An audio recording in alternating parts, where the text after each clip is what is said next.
Fala, arquiteto, como é que vocês estão? E aí, vocês estão bem?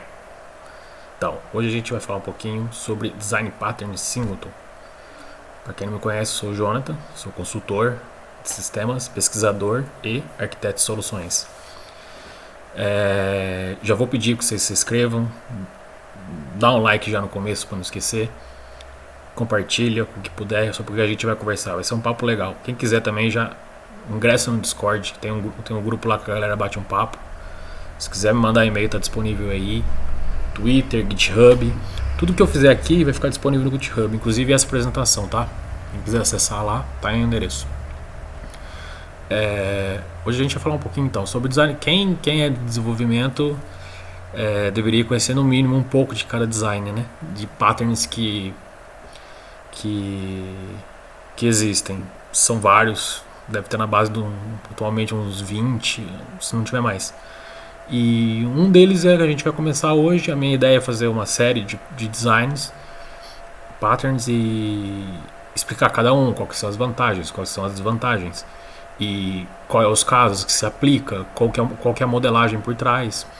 A ideia aqui não é falar sobre história, design pattern, ou talvez eu faça um vídeo separado para isso, só sobre esse assunto em específico. Como meu perfil é pesquisador, eu considero sempre fonte das coisas que a gente conversa, tá?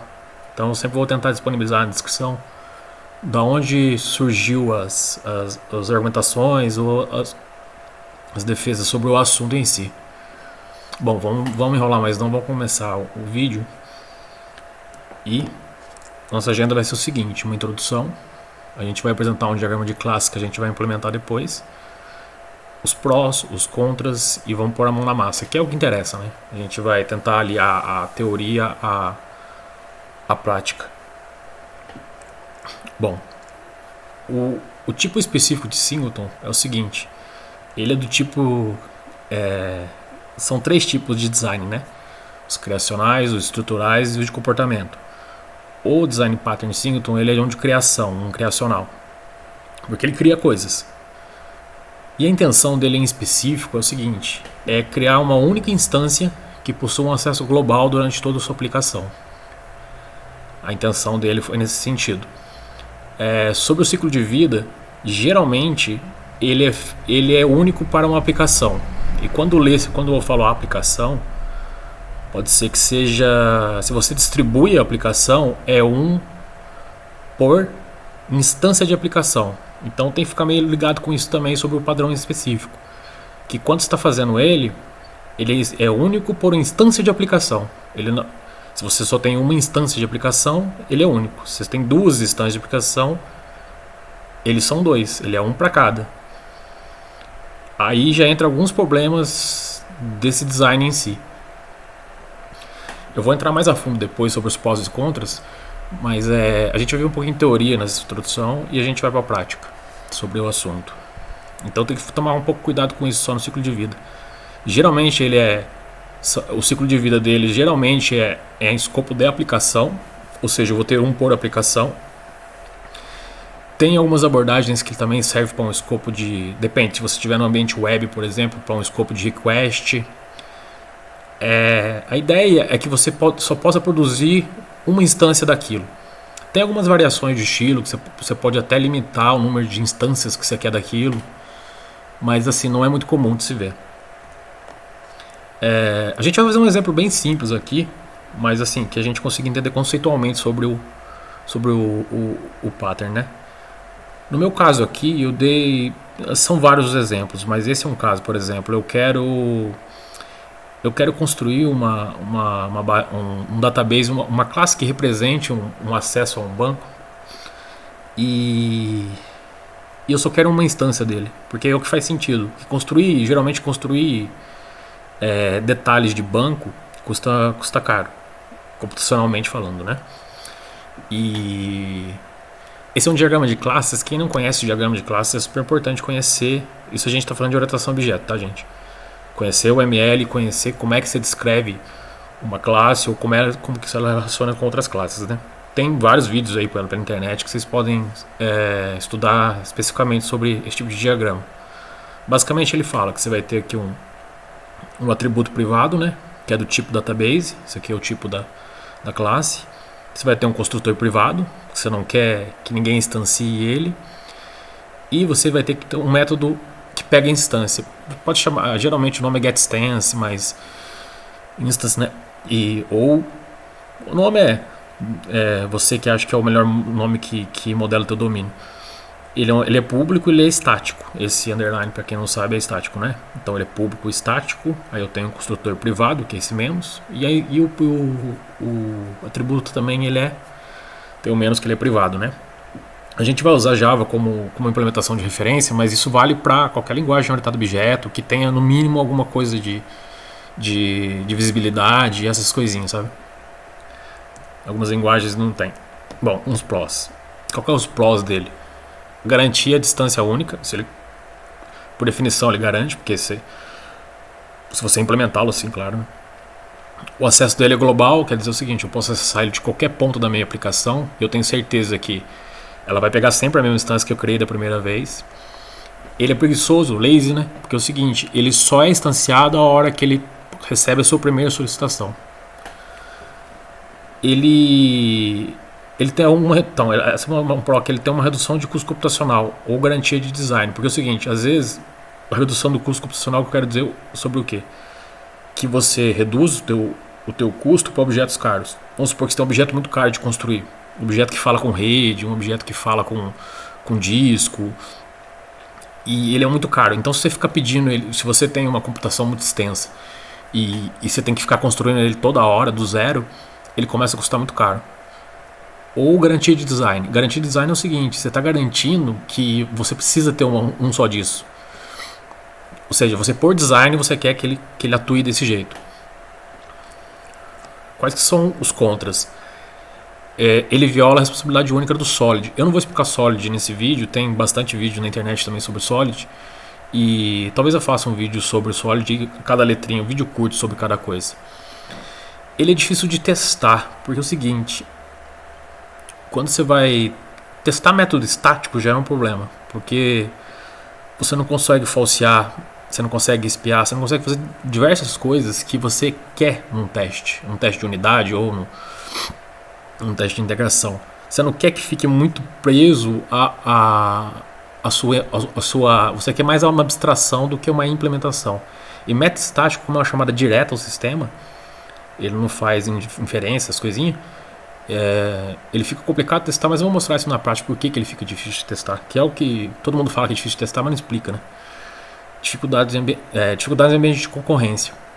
Ele tem esse problema. O seguinte: primeiro, que é o estado interno. Quando eu crio ele, o estado interno dele, eu começo a ter concorrência, certo? Eu tenho várias threads tentando, depende de como eu implemento. Uma thread começa a, se ela chama um método que altera um estado interno, eu preciso ficar garantindo isso o tempo todo, porque ele não é thread safe, a natureza dele não é ser, a não ser que você implemente. E assim, um jeito certo de implementar, se é o caso, é sempre implementar ele como thread safe. Aí varia muito da linguagem também. Como eu vou usar Java, que ela é bem ampla, poderia ser C#, que ainda é mais poderosa ainda, que eu não tenho muita fluência em C#, mas ela é mais representativa em alguns sentidos para orientação a objeto. Eu posso explicar também do que eu estou falando nesse caso. Para algumas linguagens, teria que ver, né? Performance de execução. Então, esse é outro problema. Como a instância ela é sempre a mesma, você pode sofrer com gargalo de execução. Porque vamos supor, esse é o meu caso do banco. O banco dispara uma query, certo? Aí eu tenho outra thread. Se essa query demorar demais, o que acontece? É a mesma instância e está sincronizado. Ou seja, a outra thread vai ter que esperar esse cara terminar para poder acessar, porque ele não terminou de executar ainda. Ou seja, eu crio uma instância desse cara, todo mundo vai enfileirar atrás dele. Então, geralmente, ele é indicado. Ele já não é muito indicado em muitos casos, mas quando for preciso por questão de design, você ficar esperto com isso, ver como é que é a execução dele. Se ele tem chance de. Se ele é bloqueante, se ele consegue bloquear, se ele não bloqueia. Então, essa é outra coisa contra dele também. E agora a gente vai pôr a mão na massa. Eu vou abrir um projeto e escrever aqui para vocês o design e a gente discute um pouco sobre os problemas dele.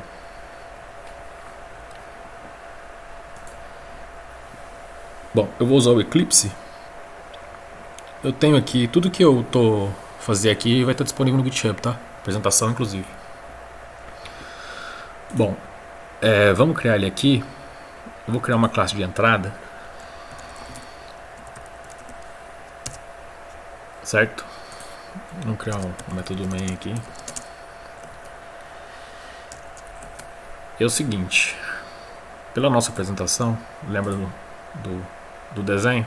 Então, ou seja, eu tenho uma classe database e basicamente isso o analista me deu ou alguém desenhou e foi o que ele pensou. Ó, você tem que escrever uma classe que é assim. Então, vamos lá escrever então. Então, eu vou criar uma classe database. Primeira coisa, eu não quero que você dê new nela. Então, construtor, eu vou deixar ele privado. Você como usuário da minha classe, né? Certo? A gente vai ter uma instância. Aí você já vai começar a ver problema com coisa estática. Vamos declarar primeiro que eu tenho um database, certo? Como atributo. Foi o que falou aqui. Ó, um atributo privado que chama instance e retorna database. Isso aqui tem que chamar instance.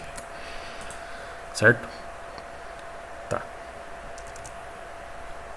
Eu vou ter também um método público estático que retorna database que chama instance, certo? Aí qual que é a ideia do pattern? Se ele está nulo, eu falo que ele é igual a new database. Se não, eu retorno ele, certo? Lembra que eu falei do lazy? Ele está sendo preguiçoso aqui, ó. Ele inicia null, posso pôr null aqui, mas assim, isso aqui já é implícito no caso do Java. Aí já começa meu problema estático. Por que está dando um erro? Porque é o seguinte, eu não posso declarar uma propriedade não estática dentro de um método estático. Ou seja, de cara, eu já preciso trocar isso aqui para ser estático. Certo? Bom, até aí, beleza então. Tá compilando. Bom, agora vamos escrever método dele em cima dele, né?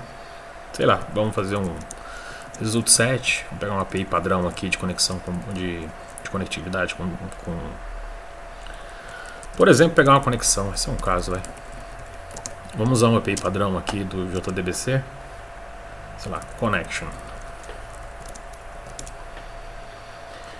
Eu não vou fazer implementações específicas, porque a ideia aqui não é implementar, é mais discutir sobre o conceito. Eu vou dar um return null aqui, que a gente não vai usar esse cara efetivamente. Aí aqui você poderia ter mais métodos, sei lá, result set, execute query, sei lá, você passa query.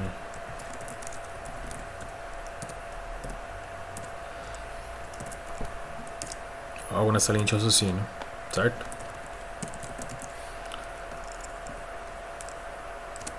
Mas não vou implementar mais nada. Eu vou dar um sysout só pra gente ver. Returning new connection. Certo? Só pra gente brincar aqui. Vamos criar um entry point. Acho que já tenho, né? Então vamos lá. Entry point. Endpoint. Opa. Endpoint. Bom, eu não vou poder dar new. Certo? Não deveria. Ele deixou. Porque não chama entry point, chama database, né? Database. New database. Não vou poder. Certo? Vamos lá, database.instance. Legal. Deixou. Ou seja, a partir da entrada do meu programa, a hora que eu pedir essa primeira instância, ele vai entrar nesse nulo, vai retornar a instância, certo? Vai atribuir e vai retornar ela. Se já não tiver nulo, ele retorna o que está lá na memória. Bom, beleza. Aí com ele eu poderia lá imagina que eu estou lá no meio do meu programa e começo lá, pego uma conexão, aí sei lá, recebe uma connection, e por aí vai. Interface. Beleza. Aí faço o que tem que fazer aqui, certo? Do other stuffs. Opa. E beleza, fiz tudo que tinha que fazer. Agora imagina que isso aqui também está acontecendo em outro ponto do programa. O cara também chamou isso aqui. Sua thread 1 chamou esse cara.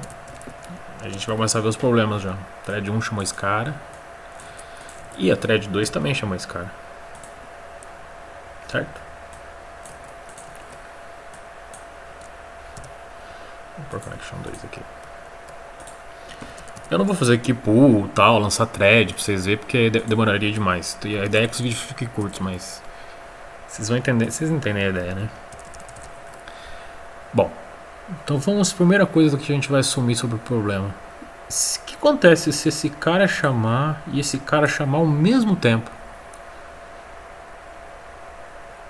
Lembra que eu falei que um dos contras é que ele tem algumas dificuldades com concorrência? Quem me garante que ele não entra nesse if, retorna esse cara, retorna um novo, e esse cara também entra e retorna um novo? Eu não quero isso, eu quero que ele traga só um cara. Ou seja, problema, hein? Como é que eu resolvo? Como aqui eu estou garantindo a sequência, eu vou fazer um negocinho. Eu vou dar assert. A maioria das linguagens tem esse tipo de coisa. Eu vou perguntar se as duas instâncias são iguais. Aqui eu estou falando da instância da referência de memória, tá? Vamos rodar esse cara.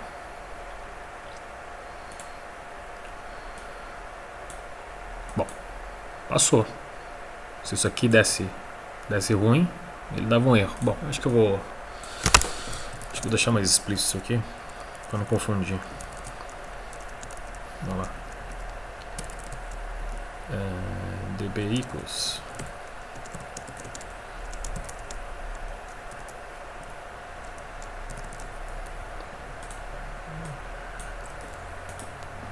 vamos por instance equals, velho.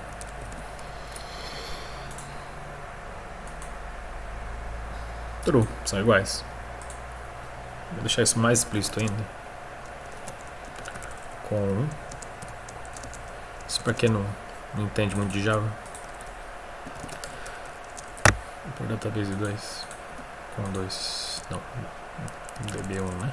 db1, db2. Vocês verem mais explicitamente que são iguais. Ó, vocês estão vendo que a mesma referência de memória está apontando para o mesmo cara? Ou seja, essa é o Pro. Estou garantindo que a mesma instância está retornando sempre. Só que vamos voltar ao problema da thread. Olha o problema da thread. Dois caras acessaram. E aí, como é que eu resolvo? Bom, aí já começa. Se você vai na inocência de não pensar nesse tipo de coisa, pode acontecer esse tipo de coisa. Você pode trazer duas instâncias sem que você não quer, por design. Bom, um jeito de resolver isso aqui em Java, você podia sincronizar o método, certo? Ou você podia sincronizar o atributo. Aí varia de linguagem para linguagem como é que você vai proteger isso. Ou você poderia dar um lock aqui. Tudo depende do caso de uso, viu? Aqui é um exemplo de banco, mas você poderia dar um lock, sei lá. Você poderia dar um lock aqui, pegar o cara, instanciar o cara. Ou seja, o que você tem que garantir é que isso aqui é thread safe. Isso na construção, na hora de você pedir a instância, ele é thread safe. Mas para método pode ser, por exemplo, eu quero garantir que uma conexão seja thread safe. Aqui já não faz muito sentido, porque não, aqui tudo bem um acessar e o outro acessar, porque se ele trouxer uma conexão compartilhada ou trouxer outra conexão, dá na mesma, mas vamos pensar um pouquinho melhor. Será? Que imagina o caso. Esse cara pede uma conexão, certo? E quem é responsável por fechar essa conexão? Bom, não está sendo ela pelo visto. Porque ela é uma classe estática. Se ela é uma classe estática, como é que você não vai poder deixar, você não vai poder delegar para ela gerenciar isso? O cara que chamou vai ter que gerenciar, nesse caso aqui. Aí, esse cara dá um close. Certo? De novo, essas duas threads. Vou relançar aqui a sessão. Essa thread veio e pediu uma conexão. Essa thread veio e também pediu uma conexão. Imagina que isso aqui está em duas threads separadas. Esse cara vem dar close. Essa thread vem dar um close. E no azar, você deu azar, ele pegou a mesma conexão que estava lá. Ixi, e aí? Aí de novo você tem o mesmo problema. Seguinte, você vai precisar também sincronizar esse cara. Ou seja, você tem que ficar, você como desenvolvedor tem que ficar lembrando desse tipo de coisa.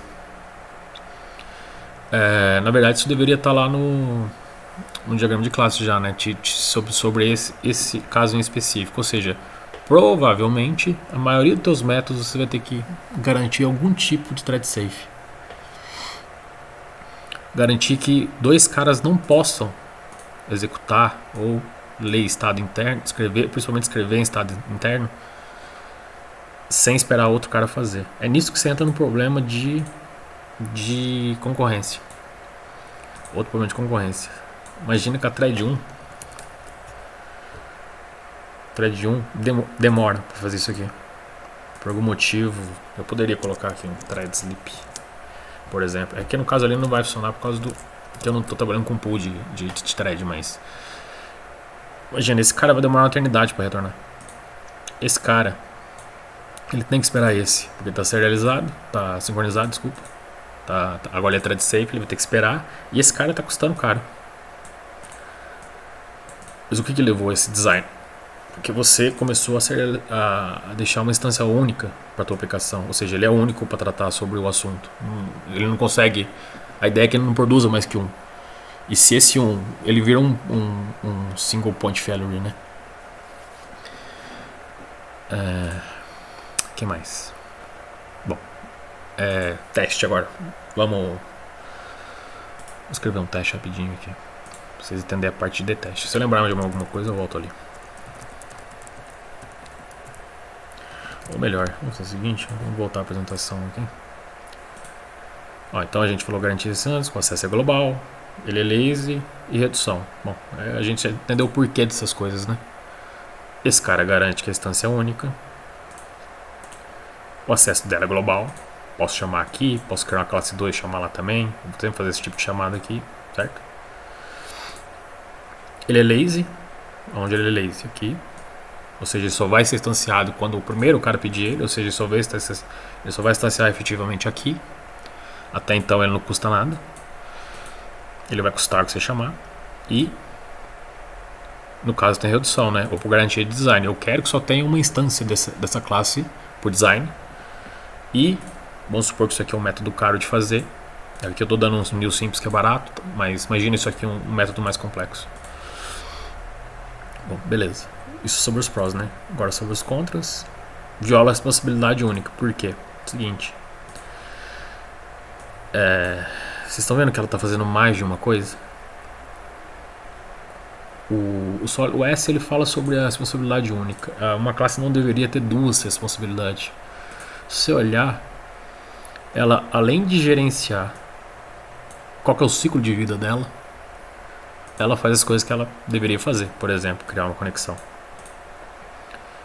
E ela também tem que gerenciar sobre como funciona o seu acesso. E também tem que gerenciar qual que é o ciclo de vida do acesso. Certo? Que provavelmente você teria um método destroy aqui, né? Certo? Um void destroy.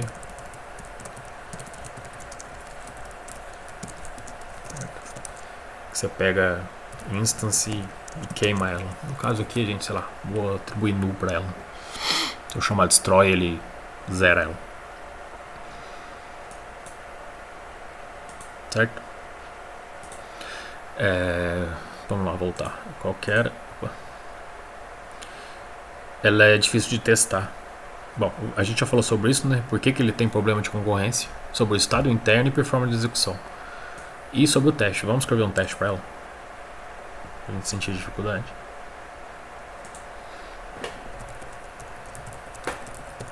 Design. Patterns.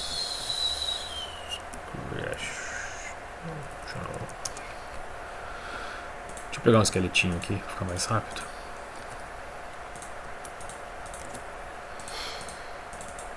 Bom, vamos lá. Certo? Aqui eu estou usando o JUnit 5 já, com uma extensão do Mockito. No caso aqui a gente vai... Isso aqui, para quem não conhece Mocking, também acho que tem bastante material no YouTube. Acho que não vou abordar sobre o que é um mock. Mas basicamente você conseguir falsear um método sem precisar implementar ele. Você assume que o que você está mockando, que você está simulando, ele já funciona com um teste unitário específico dele. Então, vamos lá para o database. Eu quero criar um... No primeiro a gente vai testar se gera um cara só. Até aí tá fácil. Cert instance equals, por exemplo. Então, ou seja, basicamente é o que eu fiz aqui. Criei uma instância. Criei uma segunda instância. E pergunto se as duas são iguais. Cert equals database 2, certo? Tem que dar true. Mas JUnit. Bom, verdinho. Deu certo. Até aqui tá tranquilo. Agora eu vou criar uma conexão. Certo? Create connection. É o seguinte. Ó, já começa a ter problema aqui, ó. Eu preciso testar se ele não traz, ele traz duas instâncias distintas de conexão, né, que eu quero. Connection database.connection. Então, ou seja, eu quero que connection 2 sejam diferentes, certo?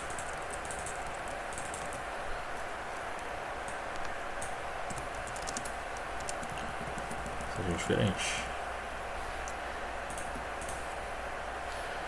Connection 2. Nesse caso não, porque os dois vão ser nulo, né? Então eu preciso fazer... Bom, vamos mocar isso aqui. Como isso aqui é uma interface, vamos fazer assim.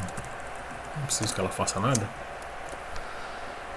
Vou criar uma classe anônima aqui que faz nada, mas que ele retorne objetos distintos, né? E isso aqui vai tem que passar. Não são iguais, certo? Bom, até agora tá fácil. Falou, junto, mas onde tá difícil testar? Tá bom, é que a gente usou um main, né? Então, tranquilo, o main não diz muita coisa, não é realidade no software. Vamos criar uma classezinha aqui que, sei lá, verifica, sei lá, autentica o usuário, vai, user authenticate. Aí, o que acontece?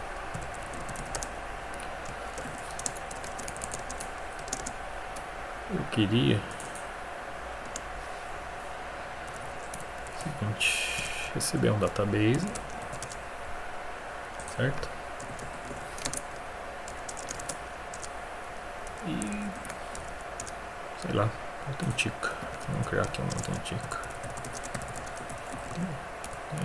Authenticate, certo? Aí eu vou pegar a conexão, fazer toda papagaiada lá, conexão, aí chama statement, faz toda verbosidade no nosso lindo Java, sei lá, um create statement, um prepare statement. Você escolhe aí, bom, aí você vai lá, faz, testa tudo, teste, if user exists e por aí vai. Aí você recebe lá um login, senha e por aí vai. Bom, se você tem alguns jeitos de receber, né? Você pode receber pelo construtor. Se você poderia receber direto aqui, que não é indicado, né? Porque você vai começar a ter código, fazer lá, se tivesse mais métodos, como é chamar um monte de cara disso aqui. Então, ou seja, eu quero receber ele uma vez, ele é dependência da minha classe, e até aí tá tudo beleza. Isso aqui já deveria ser uma interface, mas até aí, maravilha. Tá, vamos testar essa classe aqui. Certo? Deixa eu mudar o nome só aqui. Fica melhor. Database test. User Authenticate. Tá, essa classe de User Authenticate, eu vou mover ela lá pra cima. Eu também vou criar um pacote aqui, senão vai ficar mais distinto lá no GitHub, né? Vamos lá, move esses caras pra cá.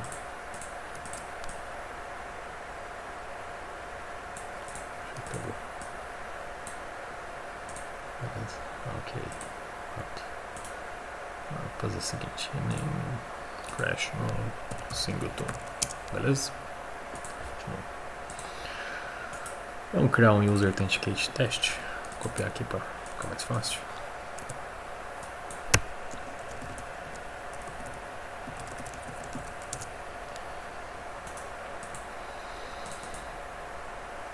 User authenticate. Vou dar 2 cenários que isso é um problema. Vamos lá, autenticar se o cara loga, né? Chama o método authenticate. Vamos lá. Authentication. Bom, eu vou testar user authenticate, certo? Beleza? Tá aí fácil. Eu já começo user authenticate database. Bom, vou deixar bonitinho aqui. Eu não tenho outra opção. Não sei isso aqui.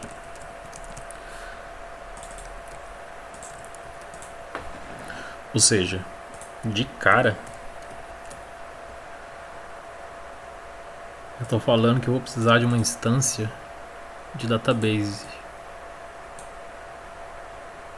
Isso é um problema. Bom, é uma saída. Eu moco isso aqui.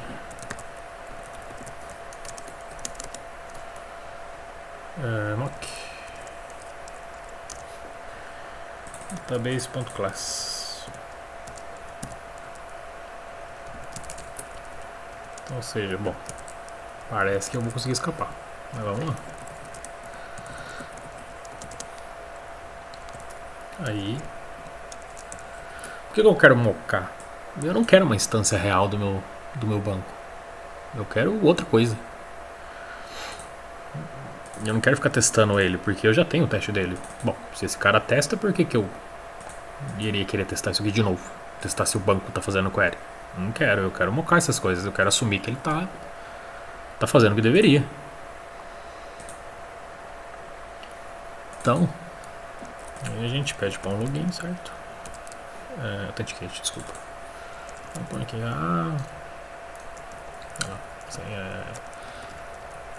BB. Vamos supor que ele retorna um true aqui, vai. Um true não, um boolean. Que autenticou, ou o usuário. Ok, true.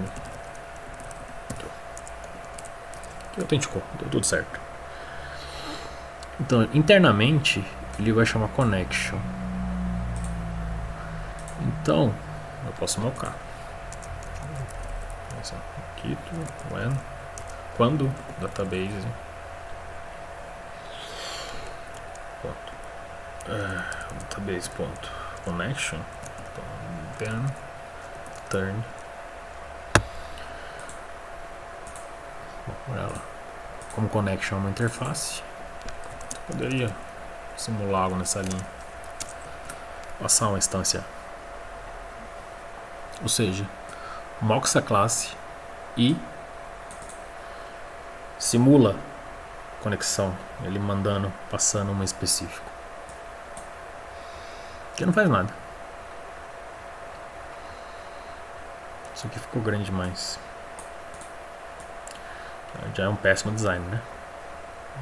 De quem escreveu o JDBC, que é super antigo, né? Interface gigantesca. Vamos lá. Vamos deixar ela bonitinha aqui, pra não atrapalhar muito lá. Ah, melhor ainda. Bom, tô dando cabeçada aqui. Vou criar um mock pra esse cara também.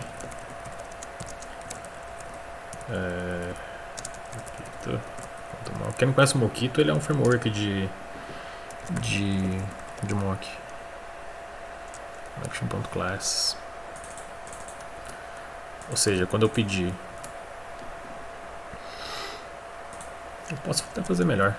Aqui, tem um negócio legal aqui. Você pode até injetar ele aqui, ó, para aliviar esses códigos aqui.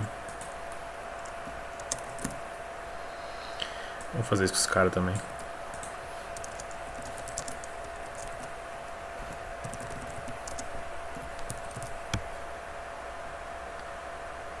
Aí database connection já fica meio no esquema pra mim.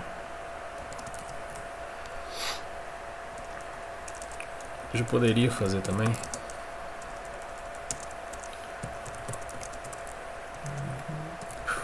Antes de cada teste, eu já dar comportamento para ele. Isso aqui vai ser isso como normal, digamos assim.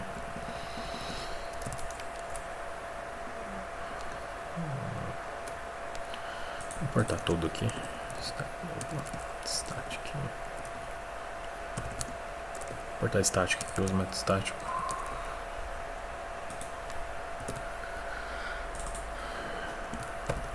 Use when aqui. Bom, beleza. Ou seja, eu estou adicionando o setup. Geralmente isso aqui chama setup também. Na versão 5 do JUnity ele virou before it, né? Antigamente era a before só. E você tem lá um before. After, desculpa. After it. After. Você poderia, por exemplo, dar um close na conexão e dar um close no database também. A gente tem um destroy, né? Tem um close. Melhor ainda, vamos fazer o seguinte: esse cara implementa auto closable. Em vez de a gente chamar esse cara de destroy, chamar de close.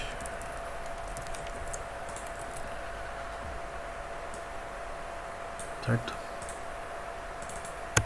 Close. A vantagem de você usar esse auto closable é que você consegue fazer. Tem uma feature do Java que você consegue fazer isso aqui. Database, por exemplo. Ou a database.instance. Aí ele vai chamar o close para você. Você faz tudo que tem que fazer aqui. Quando ele terminar a execução desse escopo aqui, ele dá um close.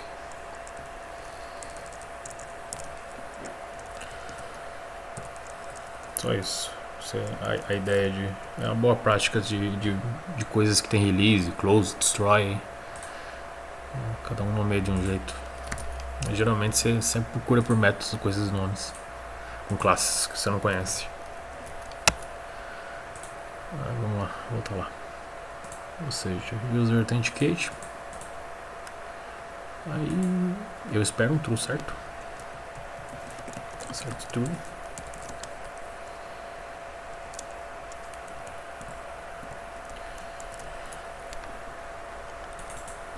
Vou dar o teste. Passou. Nesse caso a gente conseguiu contornar. Que é o seguinte. Eu estou mocando uma classe. Se fosse uma interface. Tá, mas mesmo assim. Só uma dúvida. Como é que eu troco o banco?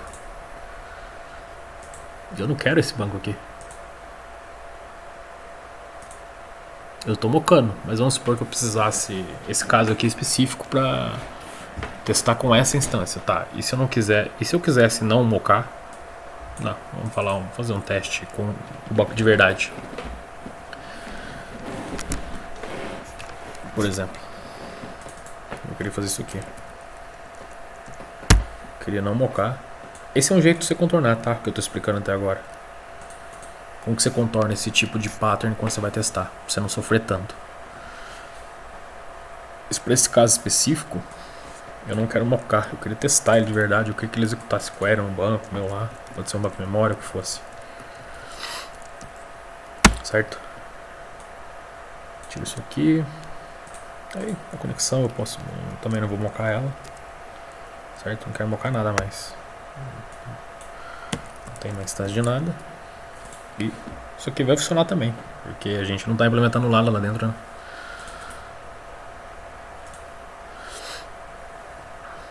Funcionando. Tornou a conexão nova e tal. Beleza. Tá. E se eu quiser trocar o banco? Não consigo, certo? Eu não tenho como trocar isso aqui. Outro problema. Porque é o seguinte, eu estou pegando a instância específica. Eu não consigo adicionar comportamento, trocar. Pelo design da classe User Authenticate, que o ideal ela tá recebendo database, não receber um database classe, né? Receber uma interface. Que assim, sempre desenvolva voltado para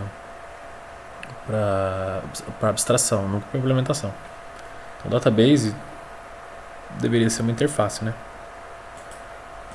Então a gente poderia fazer assim: database implementa, criar uma interface database,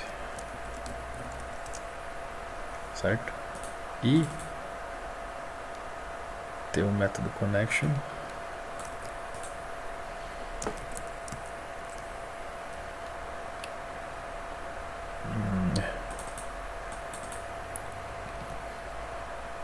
Action e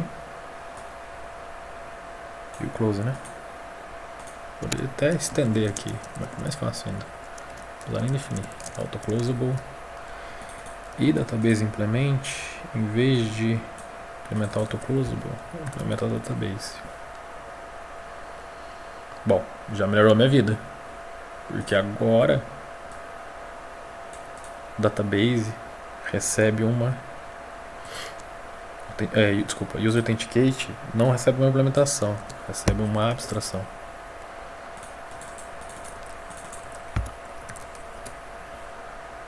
Ou seja, eu já consigo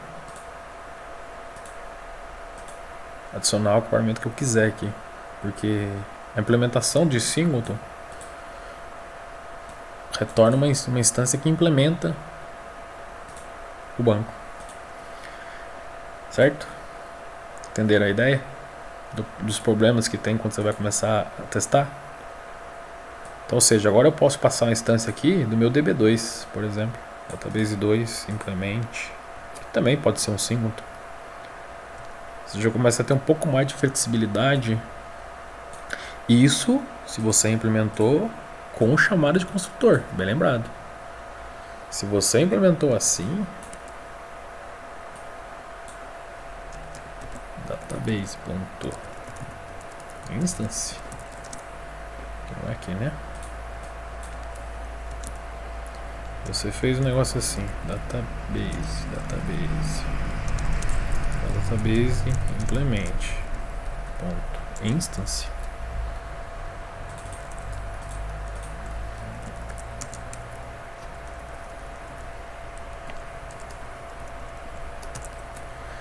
Aí você se lascou. É o seguinte, como é que eu troco o banco?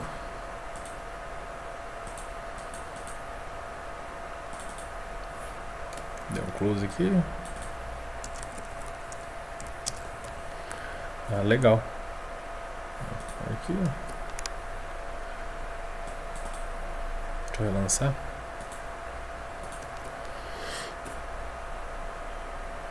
E aí? Olha o problema. Dois problemas. De ser singleton e ser estático. Opa, cadê a classe aqui? A natureza real é mais dele ser estático do que ele ser singleton. Porque viu que a gente consegue contornar mesmo nesse caso usando o construtor, a dependência aí pelo construtor? Ou seja, com uma boa prática, sempre receba no construtor e sempre receba como interface, como abstração. Sempre que possível, é claro, né? Às vezes você pega framework pronto, mas mesmo assim o ideal é que você crie uma interface que fale com o framework, porque teu software não fica dependente daquele framework em específico. Porque o seu sistema, as suas classes, elas não têm que depender. Ela tem que depender de uma abstração, não de uma implementação. Sei lá, você vai serializar JSON, por exemplo. Se você usa uma interface específica do framework, o que acontece? Que você precisa trocar essa lib, você vai ter problema. Então, ou seja, uma dica que eu dou é sempre receba no construtor e sempre trabalhe com interface, sempre com abstração. É esse caso de database. Você fala, pô, mas vou escrever toda a abstração de uma coisa que já é conhecida, mas já tem aqui o framework. Para você manter o software a longo prazo, com certeza. É um pouco mais trabalhoso, tal, pô, tem que fazer lá connection, tem que fazer tudo que eu preciso de método. Sim.